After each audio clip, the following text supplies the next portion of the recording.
In the 1960s and 70s, television was filled with variety shows. If you're over 60, I think you'll remember some of them, right? Back then, the variety show was as ubiquitous as today's reality shows. What were your favorite variety shows if you're over 60 and remember any? That's not a variety show.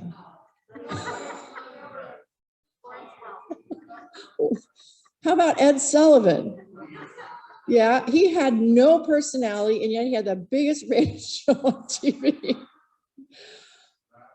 Oh, okay, that is my personal favorite, Laugh-In, best show ever. Carol Burnett Show, the Danny Kaye Show, the Dinah Shore Show.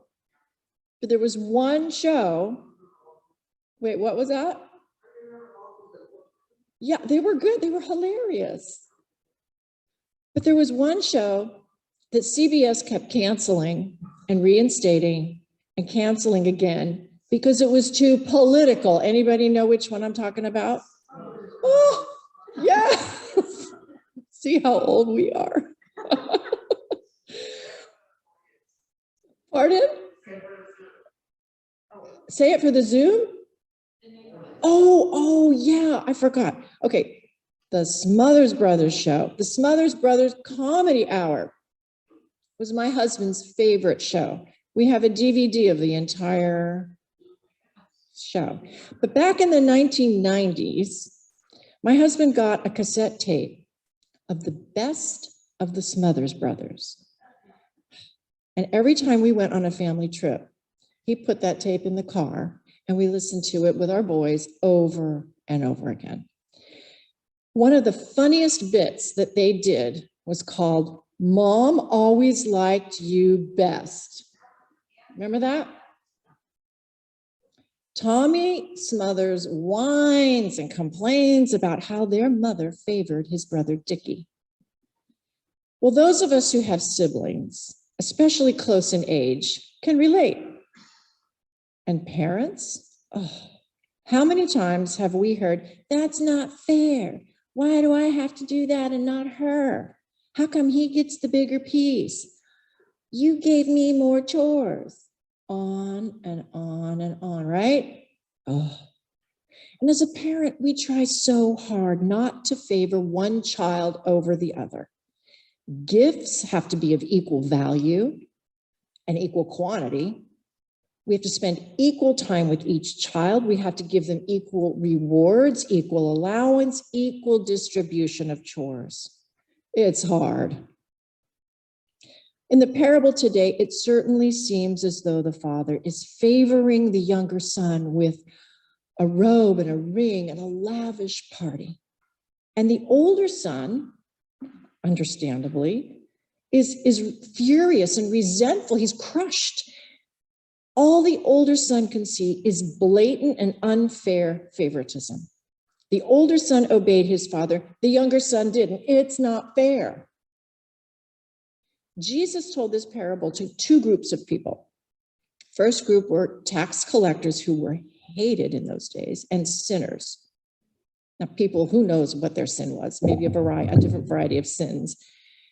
And the second group was the Pharisees and the religious leaders who thought they were better, of course, because they were religious. They were the religious elite. The religious elite would have identified with the older brother, indignant that the father would welcome such a sinner as Jesus was doing. The religious elite considered themselves favored by God. Does God have favorites? When I was a pastor, my first call, there was a dear older man in the congregation named Cecil. Cecil always had tears in his eyes when he grabbed your hand to greet you. And he would look at you as if he was looking right into your heart. And he would say, "You are God's favorite." He said that to everyone. And so the church decided that we would make buttons that said, You are God's favorite. I'm wearing one right now. Do you have that on a slide? There it is. You are God's favorite. And the congregation was supposed to wear this button all the time, anywhere they went. And they were supposed to always have some extras with them. And if anyone commented on the button, they were to give that person a button. Then we had a huge banner made that said, you are God's favorite. Can you imagine? Huge banner.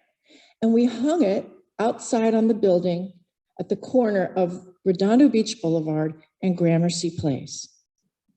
Thousands of cars drove by that every day and read that message. One time, the police chief of Gardena told me that he changed his route to work so that he could drive past our church every morning and read those words, which he said I really needed to hear. The truth is, deep down, we resent favoritism, don't we? And society does too. I have heard people say, why do LGBTQ trans people need to have special laws passed? Why should asylum seekers get Medi-Cal? Why do Black lives matter more than white lives? Don't all lives matter? I work hard, I pay my taxes. Why does that group get special treatment? Why should society favor one group over the other? I once read a story about a woman who had 12 children. A reporter for the local newspaper went to do a story on her. He asked her if she had a favorite child. She said, oh, yes, I do. The reporter was shocked. And he said, which child is your favorite? She replied, at any given time, whichever child needs me the most. Do Black lives matter more? In the grand scheme of things, all lives matter, of course. But there are times when some lives suffer or are oppressed or are discriminated against, refugees, the poor, people who are different. And when those things happen, we should pay more attention to those lives because they need us most at that time. Okay, now I'm going to throw a monkey wrench into my sermon. I could put a happy ending on it right here, but I have to mess it up. See this button? You are God's favorite, right? When I walk around, everybody sees it and they know they are God's favorite. What if I had this button on and Vladimir Putin walked up to me to read the button? Would I put my hand over it? Surely he can't be God's favorite. He's the Darth Vader of the world right now, trying to rebuild his empire, right? I had dinner with some women friends. They were women of faith. And one of them said about this concept of an all-loving God, her husband was having a really hard time with Putin and God's love. We are all so angry with Putin right now. We want him thrown into hell where there is weeping and gnashing of teeth. How could God love Putin? This has been bothering me. And maybe this parable suggests a way to sort it out. In the story, the father saw the son from far away, right? Which suggests to me that the father was out there every day, pacing back and forth, looking to the horizon to see if his son would return. And the son came to his senses and repented and said, Father, I have sinned against heaven and before you. I am no longer worthy to be called your son. And the father opened his arms and he welcomed him. What if Putin turned to God and said, I'm sorry I destroyed Mariupol. I'm sorry all those Ukrainians were killed and and that I sent millions fleeing from their homes. I should have never started this. I am no longer worthy. Would he mean it? People hear our words. God hears our hearts. So the message I get is this: if we turn to God, God will not turn away from us. In the parable, the young man turned back to his father. With all of our imperfections, with all our thoughtless, sinful behavior, if we turn toward God with repentance in our hearts, and repent just means to turn away from whatever is separating you from God. If we turn toward God, God's grace welcomes us. Yes? Yes, you are God's favorite. And God will be there for you when you need God the most.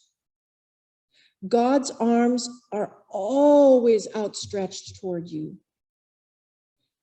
And yes, I'm sorry to say this. It kills me to say this. It pains me to say this. It makes me feel like the jealous older brother to say it. God's arms are waiting and outstretched toward all the despots and dictators and diabolical people in this world. If it's true for you and me, it has to be true for everyone. Amen? Friends, you are God's favorite. It says so right here. God knows each and every heart. Come home to the Lord. He is waiting to embrace you. Amen. Our song of reflection is entitled, Come to the Water.